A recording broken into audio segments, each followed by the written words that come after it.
segment is sponsored by Skinsational Dr. Luciano. Dr. Luciano, he's back, but instead of talking about more major augmentations, we're talking about some light procedures. Botox as well as dermal fillers, doctor. These are some of the most common procedures in the U.S. that are being done. Good afternoon. Tell me what dermal fillers are first. Thank you. Good afternoon. Dermal fillers are substances that fill the areas of need. For instance, they fill these lines here. They fill these lines. They fill lines that appear when you don't move. Yeah. They happen over time due to loss of volume. So they fill the area to provide volume.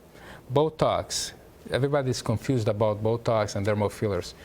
So Botox is for lines of expression that appear on motion.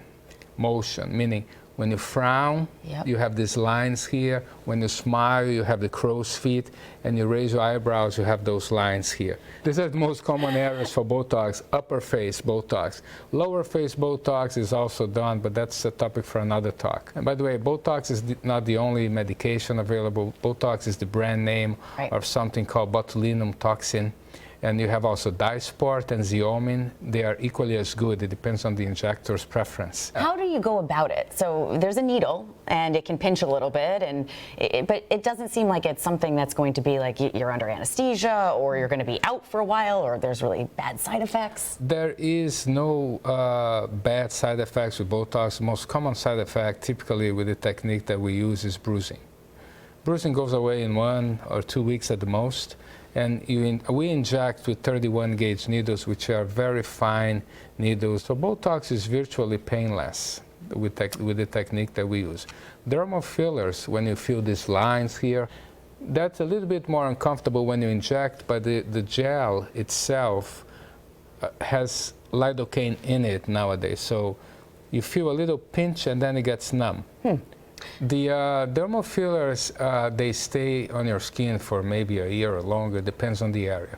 In the eye areas under the eyes, they stay for a year because you don't move your eyes. Basically, you can see that picture right there. This is a 23-year-old woman, and she didn't like that hollow area underneath her eyes, so we filled it. Other area is those folds, the smile lines called nasolabial folds. You can see they are more attenuated. This is immediately after the dermal fillers injection. Yeah, it's very powerful. You see the results right away. Here you see the crow's feet. What we did here, initially we Botoxed it, and then you filled the areas. You see, Botox, yeah, so you don't move or move less.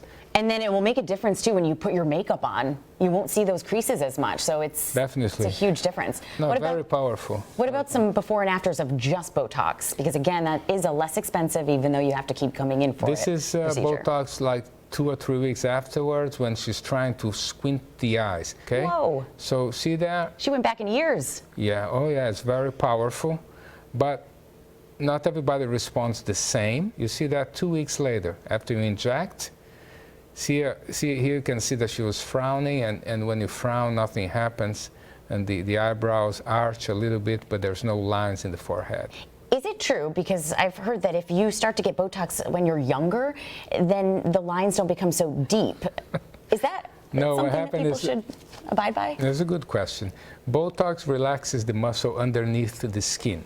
So if you inject the area when you are in your 20s or 30s, which you have nothing there, that muscle is always going to be relaxed. It's not going to contract. It's not going to groove the skin. It's not going to create the cracks or the wrinkles, let's say.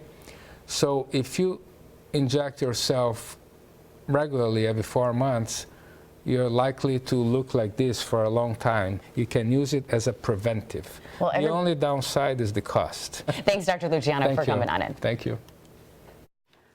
He's great. All right, for more information on Botox versus dermal fillers and the other services that Dr. Luciano offers, you can head to skinsationalri.com.